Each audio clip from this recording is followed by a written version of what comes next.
अगला सवाल बेटा तीसरे नंबर का हमारा जो सवाल है वो क्या है, 6x² - 3 - 7। ठीक है, अब देखना है, अब थोड़ा सा पहली बार देखने में आप थोड़ा सा डर का माहौल अपने आसपास महसूस कर सकते हैं, लेकिन ऐसा कुछ है नहीं। ठीक है, देखो ध्यान से भाई, हमारे पास जो हम स्टैंडर्ड क्वाड्रेटिक इक्वेशन जिसको मानते हैं वो हमारा क्या है, ax² + bx + c = 0। ठीक है, तो पहले भैया मतलब जो भी मैक्सिमम पावर रहती है डबल पावर ना, x की पावर 2 x² वो वाली टर्म रहती है, फिर x, फिर आखिरी में कोई भी सिंगल नंबर। यहां देखो क्या हो रहा है, x की पावर डबल मतलब स्क्वायर, कोई दिक्कत नहीं, इसके बाद क्या आना चाहिए था, 7x आना चाहिए, फिर आखिरी में तो दद्दा कर लो ना, कोई दिक्कत थोड़ी ना। ठीक है ना, कोई भी दिक्कत नहीं है। तो देखो 6x², पहले इसको लिख लो 7x, फिर -3 को पीछे लिख लो, कोई दिक्कत। ठीक है, बुला दिए मगर जाने का नहीं। ठीक ना, नॉर्मली बेटा ऐसा घबराने की जरूरत नहीं है। ठीक है ना, बिल्कुल, बस आगे पीछे तो कर सकते हैं। ध्यान से देखो, कहीं लिखा है 2 - 3 + 5। ठीक है, मैं पहले 5 लिख दूं प्लस का, फिर -3 लिख दूं, फिर प्लस का 2 लिख दूं, तो ही बेटा आना तो वही। ठीक है, किसी भी तरीके से ऐसा तो नहीं आंसर चेंज हो जाएगा। तो बेटा ऐसे ही है, बस साइन के साथ लिखना है, ये नहीं कि आप +5 को आगे लिख रहे हो तो आपने माइनस का कर दिया, ऐसा नहीं। ठीक है, ध्यान से। तो बेटा मैंने इसको सिस्टमैटिक जमा लिया। अब देखो a मेरे को समझ में आ रहा है कितना, 6, ये देखो। b कितना दिख रहा है बेटा, b दिख रहा है कितना, -7। c कितना दिख रहा है, -3। यहां तक कोई दिक्कत? ठीक है, ध्यान से देखना बेटा। अब इसके बाद सीधा हमारी सुई कहां अटकी रहनी चाहिए, a × c पे। तो 6 × -3 मतलब -18। अब बेटा माइनस माइनस छोड़ो, आप केवल इतना बताओ मेरे को कौन कौन सा ऐसा पेयर है जो 18 दे सकते हैं इनटू करने में। तो 1 जा ना, 2 9 जा, फिर 3 6 जा, फिर 6 3 जा, फिर 9 2 जा, और फिर 18 1 जा। बेटा अभी जो नए बच्चे सीख रहे हैं उनको थोड़ा सा ये लेंथी लग रहा होगा, लेकिन बेटा जब एक बार आप सीख जाओगे ना तो ये सब भी आपको करने की जरूरत नहीं पड़ेगी। और कुछ बहुत बहुत विद्वान पढ़ रहे होंगे बेटा, उनसे भी मेरी दरख्वास्त है कि अगर आपसे बन रहा है, क्योंकि इस वीडियो का उद्देश्य, इस सीरीज का उद्देश्य हर एक उस बच्चे तक मैथ को अपग्रेड करना है, पिकअप करना है जो कि मैथ से डरता है बेटा। ठीक है, तो इस वीडियो का उद्देश्य है बेटा, इसलिए मैं ऐसा समझाता हूँ। मेरा उद्देश्य ये है कि बिल्कुल ग्राउंड टू अर्थ वाली जो कहानी है बेटा, बिल्कुल उससे समझाना है, ग्रास रूट से समझाना है हर एक बेसिक को। ठीक है, अब इधर देखना ध्यान, इतना कर लिया बेटा। अब आपको देखना है कि इनमें से कौन सा ऐसा पेयर है बेटा जो 7 दे सकता है आपको। देखो 18 में 1 जोड़ूं या घटाऊं 7 आ सकता है, 9 में 2 जोड़ूं या घटाऊं 7 आ सकता है, बिल्कुल आ सकता है। 6 में 3 जोड़ूं, इसमें भी नहीं, 9 में 2 घटाओगे तो आ सकता है ये, बाकी ये।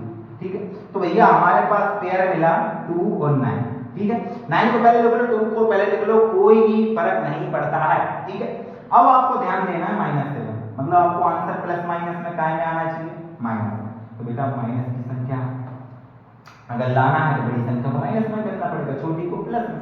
माइनस प्लस करोगे तभी ना 7 आएगा। 9 में 2 है तो 7 होगी, काय का माइनस का, बिल्कुल क्लियर। पूरा पॉलिनोमियल काय से मिलकर बना है, कौन से वेरिएबल से, x से। इसके बगल में x रख दो, इसके बगल में x रख दो।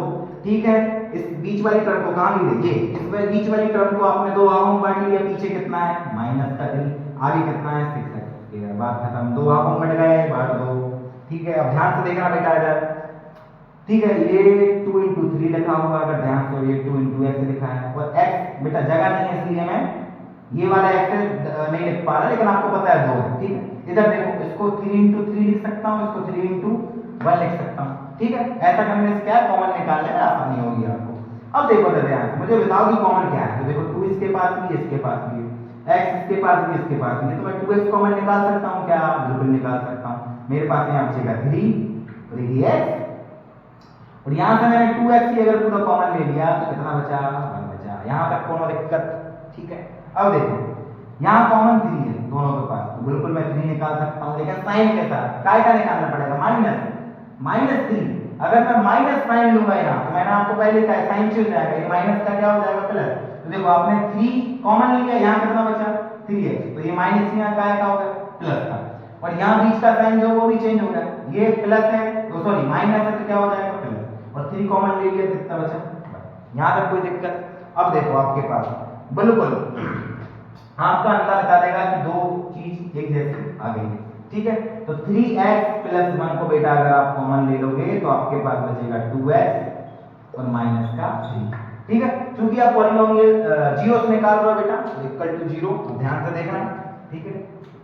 3x plus 1 equal to 0, 2x minus 3 equal to 0, ठीक है।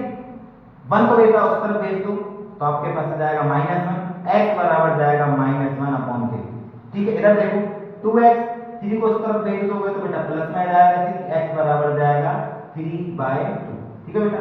और एक बॉक्स बनाओ, यहाँ पर एक बॉक्स बनाना है और x की वैल्यू बतानी कितनी, एक वैल्यू आई -1/3 और एक वैल्यू आई बाबू 3/2, और ये आपके 0, ठीक है बेटा। तो ऐसा कोई हार्ड सवाल नहीं था, बस थोड़ा सा क्या है वो डरा रहा था, तो डरने का नहीं, ठीक है, ओके। अब अगला जो सवाल है बेटा हमारा वो है 4th नंबर का सवाल, क्या है 4u² + 8u, ठीक है। ये भी बहुत विशिष्ट सवाल रहेगा आपको शुरू में। अब जब मैं इसको ध्यान से देखना कंपैरिजन करूंगा क्वाड्रेटिक इक्वेशन से, स्टैंडर्ड क्वाड्रेटिक इक्वेशन जो हमारा रहता है, तो आपको देखो x या u है, कोई दिक्कत वाली बात नहीं है। a आपको मिल जाएगा कितना है 4, b आपको मिल जाएगा कितना है 8, c कहाँ है, तो c तो है नहीं, तो c आपको क्या मानना पड़ेगा 0। अब बेटा जब c नहीं है, अब आप a × c करोगे तो 4 × 0 कितना आ जाएगा 0। अब आपको ऐसे पेयर देख रहे हैं जिनका इंटू 0 आ सकता है, तो प्रभु जी ये ऐसा नहीं होगा। इसके लिए सबसे इजी वे जो है बेटा, और मैं फिर कह रहा हूँ ये आईएमपी सवाल है बेटा 2 मार्क्स के लिए, और ये आइडियल सवाल है, इंपॉर्टेंट से ज्यादा आइडियल है। क्यों? क्योंकि बेटा 2 नंबर का सवाल है, तो आपको इतना बड़ा सवाल थोड़ी ना देगा कि वो 2 पेज में बनेगा, वो जाहिर सी बात है ऐसा सवाल देगा 2 या 3 लाइन में खत्म हो जाएगा। तो देखो ध्यान से क्या करना है, ध्यान से देखना, ठीक है। ये हमारे पास सवाल, ठीक है, देखो तो हमको क्या करना है, सिंपल इसमें से कॉमन निकालना है। पहले मैं अच्छे से एक बार लिख दे रहा हूं आपके सामने, ध्यान से देखो, ये लिखा हुआ है 4 × 1 और ये लिखा है 4 × 2, और u तो दोनों के पास है। अगर मैं कॉमन निकालने जाऊं तो इसके पास 4 और एक u मैं कॉमन निकाल सकता हूं, इसके पास भी 4 है, इसके पास भी 4 है, इसके पास भी u है, इसके पास भी u है, मतलब 4u मैं कॉमन निकाल सकता हूं।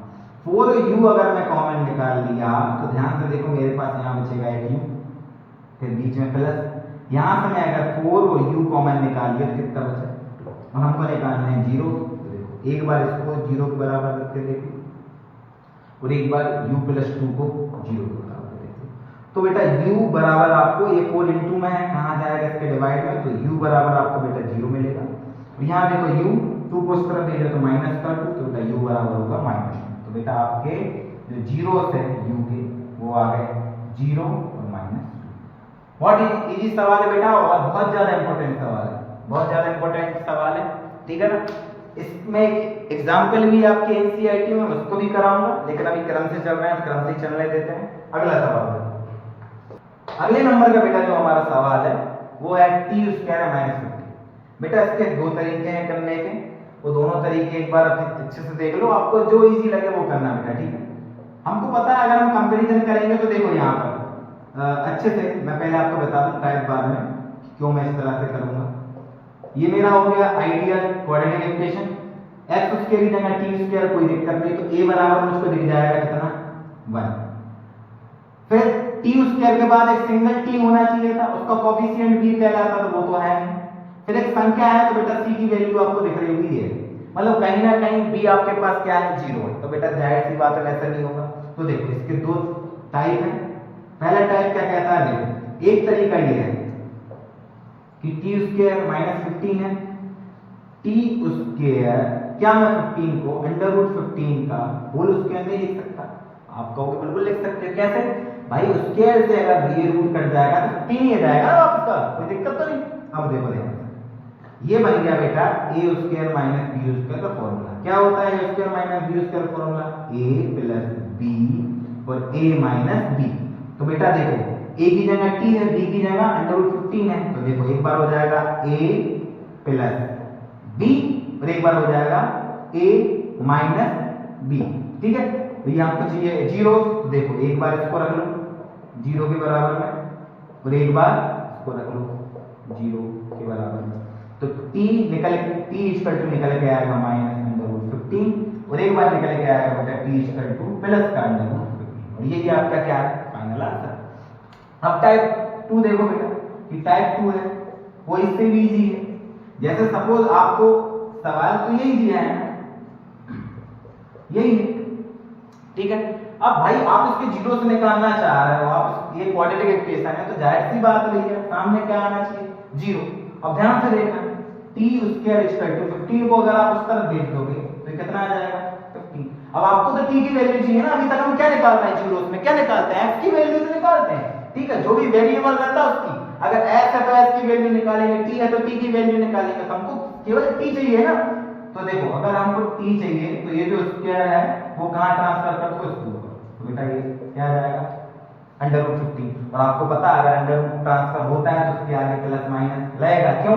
क्योंकि बेटा देखो अगर मैं आपको बोलूं -2 × -2, ठीक है, यहां तक कोई दिक्कत, तो बेटा ये कितना आएगा 4 और ये भी कितना देगा 2। और अगर मैं आपसे बोलूं 2 × 2 तो ये भी कितना देगा बेटा 4 देगा और इसका भी कितना आएगा 2। तो बेटा अब यहाँ पर माइनस हो चाहे प्लस हो, आंसर तो आपका कैसा आना एक जैसा आना है, इसीलिए चाहे बेटा वो प्लस हो माइनस हो, ठीक है ना, तो उस दोनों के लिए हम क्या करते हैं एक प्लस भी लगा देते हैं माइनस भी लगा देते हैं। तो बेटा ये आ गया आपका आंसर, एक बार t को लिख दो √15 प्लस का और एक बार t को लिख दो -√15, ये आ गया बेटा आपके दो। तो बेटा बहुत इजी सवाल है, ये थोड़ा सा मेरे को इजी लगता है बेटा, बस आप इतना ध्यान रखना है यहाँ ये प्लस माइनस लगा के आना है, ठीक है बस, ठीक है बेटा आगे बढ़ते हैं। आखिरी सवाल है बेटा 6 नंबर का, वो है 3x² - x - 4। बेटा कंपैरिजन कर लेते हैं जल्दी से, ठीक है। तो देखो आपको मिलेगा a बराबर कितना 3, b बराबर कितना देखने को मिलेगा, जीरो मत बोल देना बहुत मारूंगा, -1, ठीक है, और c बराबर कितना मिलेगा -2। अब a × c ले लो अब, ठीक है, a × c मतलब आपको कितना चाहिए माइनस भूल जाओ, 12 ले लो केवल, ऐसे कौन कौन से पेयर ले 12 ले सकते हैं इंटू करके, 1 12 जा, 2 6 जा, 3 4 जा, 4 3 जा, 6 2 जा और 12, इतने सारे पेयर है बेटा जो आपको 12 दे सकते हैं। अब इनमें से आपको वो ढूंढना है जो आपको 1 दे सके, माइनस में भूल जाओ 1 याद रखो। तो देखो ये भी नहीं हो सकता, ये भी नहीं हो सकता, 3 में से 4 घटाऊं या जोड़ूं तो बेटा 1 आ सकता है, मतलब या तो ये रहेगा या तो ये। अब ये आपको पता है इनमें से कोई 1 नहीं आ सकता, तो बेटा 3 और 4 को ऐसे लिख लो, कोई दिक्कत नहीं, ठीक है। अब प्लस माइनस तो लगाएंगे अपन, तो देखो आपको माइनस का चाहिए तो बेटा बड़ी वाली संख्या को माइनस का रखना पड़ेगा, छोटी वाली को प्लस का, तभी ये घटेंगे और आंसर काय में आएगा माइनस में। अब पूरा पॉलिनोमियल x से मिलके बनाया तो बेटा इसके बगल में भी x लगा दो, इसके बगल में भी x लगा दो। अब आपने इस bx को इस x को दो भागों में तोड़ दिया, पीछे क्या है -4, आगे कितना है 3x², ठीक है, ये आपको दो पार्ट मिल गए। अब बस को देखना है, तो देखो ये 3 × 1, ये 3 × 1, ठीक है, ये 4 × 1, ये 4 × 1, ठीक है, वो तो नॉर्मली भी दिख रहा था, ठीक। तो देखो आप क्या क्या कॉमन निकाल सकते हैं, दोनों के पास 3 और x भी है, तो 3x कॉमन ले लोगे तो यहाँ बच जाएगा x और यहाँ 3x से ले लिया आपने, कितना बचा बस। अब यहाँ देखो यहाँ क्या कॉमन निकाल रहा है 4, x तो इसके पास नहीं है ना 4, तो -4 क्या निकालोगे आप साइन के साथ -4, तो बेटा यहाँ बचेगा x, और अगर माइनस कॉमन लेते हो तो साइन चेंज हो जाते हैं, तो प्लस माइनस नहीं हो जाएगा प्लस, तो यहाँ आ जाएगा। तो आप देखोगे कि चमत्कारिक रूप से दोनों बराबर मिल गए हैं, ठीक है। तो आप कॉमन ले लो, x + 1 को अगर आप कॉमन ले लोगे तो ये जाएगा 3x - 4, क्योंकि हम जीरो से निकाल रहे हैं, तो x + 1 = 0 और एक बार 3x - 4 = 0, x बराबर हो जाएगा -1 और 3x 4 को उस तरफ ले लोगे बेटा प्लस का हो जाएगा, x बराबर हो जाएगा 4/3। यहाँ तक कोई दिक्कत बेटा, तो बस x बराबर -1 और 4/3 और उसको बेटा एक ब्रैकेट में, एक डब्बे में, कोष्ठक में लिख के आना बेटा। तो ये आपके बेटा 6 सवाल थे 2.2 में, और मैं चाहता तो इसी में वेरिफिकेशन सिखा सकता था, लेकिन नहीं बेटा, सबसे पहले चीज जो है वो जीरोस निकालना आना चाहिए। 70 से 90% बच्चों को तो जीरोस निकालने नहीं आता, तो पहले आप जीरोस निकालना सीखिए। हर एक सवाल को करिए बेटा, ठीक है ना। जब हम हर एक सवाल को करेंगे, ठीक है ना, तो हमारी पकड़ बनेगी उसके कॉन्सेप्ट पे, ठीक है। तो थोड़ा सा बेटा इन 6 सवालों को अच्छे से देखना है, शुरू से लेकर आखिरी तक जितने भी मैंने करवाए हैं, ठीक है ना। उसके बाद बेटा कोशिश करूंगा कल एक ट्रिक लेके आऊं आपके लिए, जैसा कि मैंने बोला था। तो ये वीडियो बहुत लंबी हो रही है बेटा, तो ट्रिक और इसका एग्जाम्पल का जो सवाल रह गया है बेटा, जो मैं कह रहा था आपसे कि वो भी करवाऊंगा, मैं अगली वीडियो में आपके लिए लेके आऊंगा। और इसके बाद बेटा हम वेरिफिकेशन सीखेंगे, ठीक है ना। Thank you.